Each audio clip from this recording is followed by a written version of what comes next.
things like mind-altering drugs and chemicals, and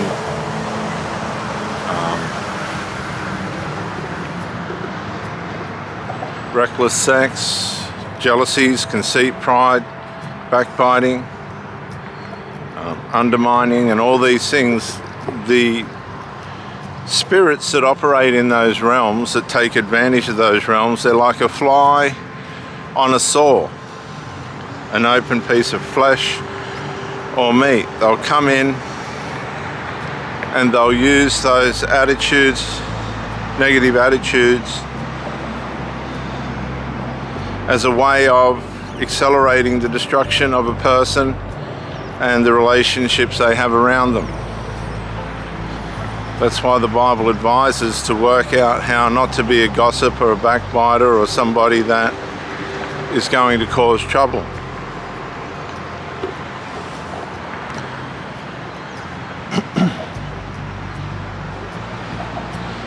Because once you start inviting demonic powers into your personal life by the way that you are not maturing out of your character flaws, things start to happen, and they happen very quick. And once you culturalize yourself to certain behaviors, certain ways in which these spirits like to operate and work, they're hard to undo, because it can't become second nature of what you do.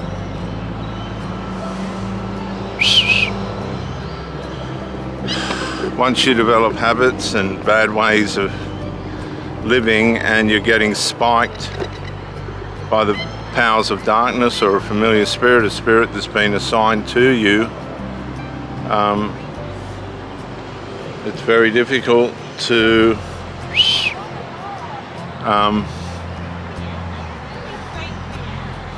undo unless you become aware the powers and influences that the familiar spirits or spirits that have been assigned to you are working on. They'll work on your weaknesses to bring you down, and one of the ways in which they do that is to make you feel better. They make you feel better about the wrong that you're doing. They numb out your conscience by way of being able to inhabit you through your self-destructive behaviors. And they see, by numbing out your conscience and working against it through your carnal nature and being the salt on the wound, as it were, of that, pushing it, making you less aware of your carnal nature, then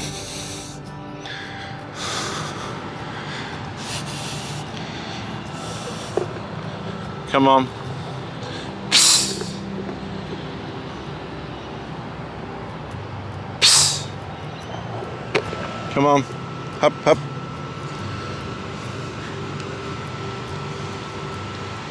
There.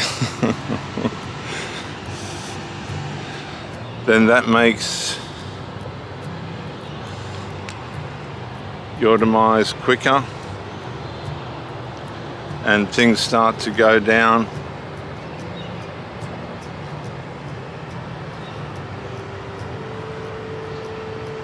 in your life at haste, much faster.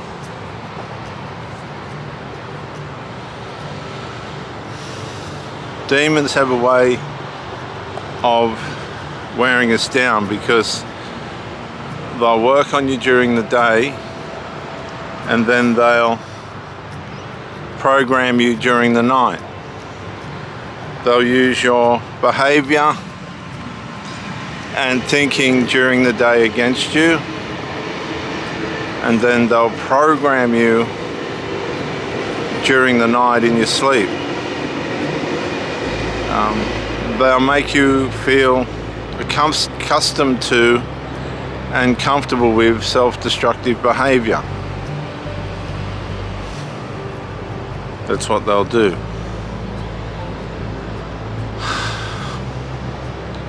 And the longer you're under this spell, the longer you're subject to these influences, the more comfortable you become with them. And this in turn is going to bring your demise and destruction much more quicker.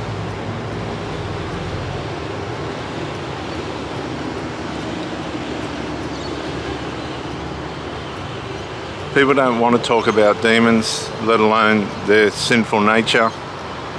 A lot of people have no idea that they have a sinful nature, and they probably have no need to want to know. That's why a lot of people are walking around ignorant of the capabilities they have of being evil. Excuse me. And many of you have been in breakups where you've wondered what actually happened to the person that I was with. I know I have on several occasions. And the simple answer to that is probably it was time for their sinful nature to kick in. A lot of people call it narcissism. The devalue started. The disintegration of the relationship started, even though it looked as though on the surface everything was forging forward. Underneath it wasn't, because the person was having a battle inside themselves that they weren't even aware of was going on. And so the sinful nature wears these people out. They become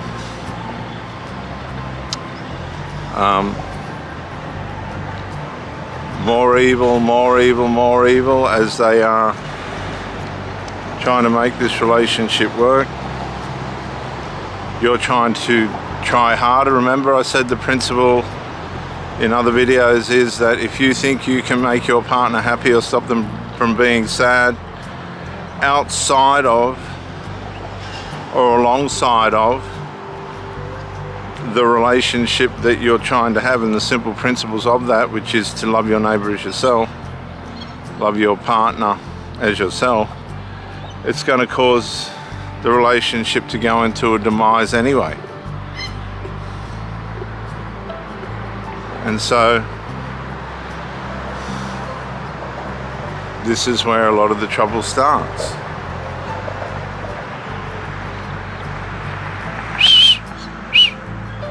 This is where a lot of the trouble starts. Because it's not our responsibility or our duty to make the other person happy or stop them from being sad. It's our responsibility to live a life where that just happens. An ordered life where that just happens.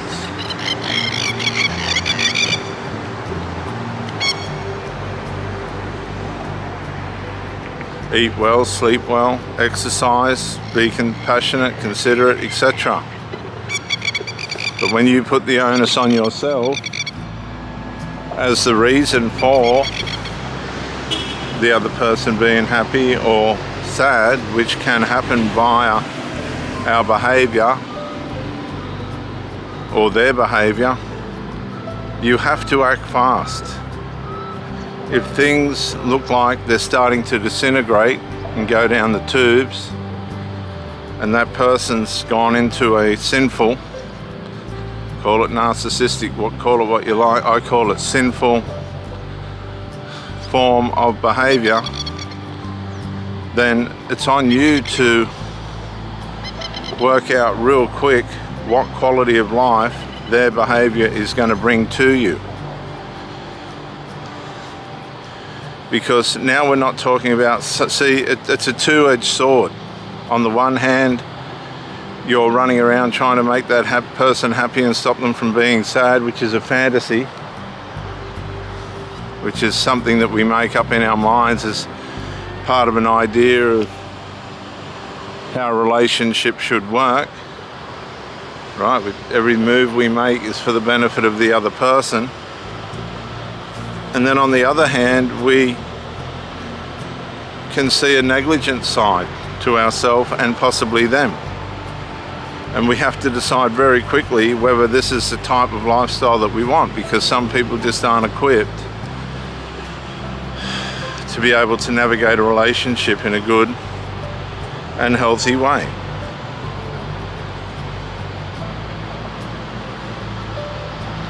And so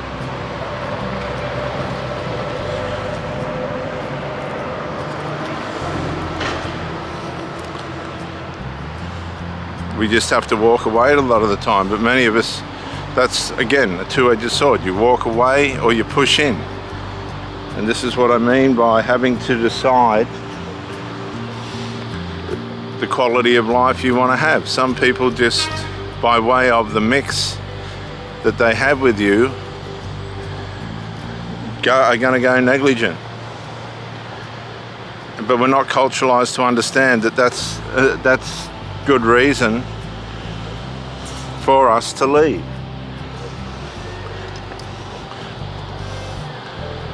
And so you have to weigh up what's going on, what's not going on. Is it abusive or is it not? And whether it's going to be of any benefit to you or not. That's what you have to work out. And whatever conclusion you come to, you have to do it fast. And you have to do it for the benefit of yourself and possibly the person that you're with.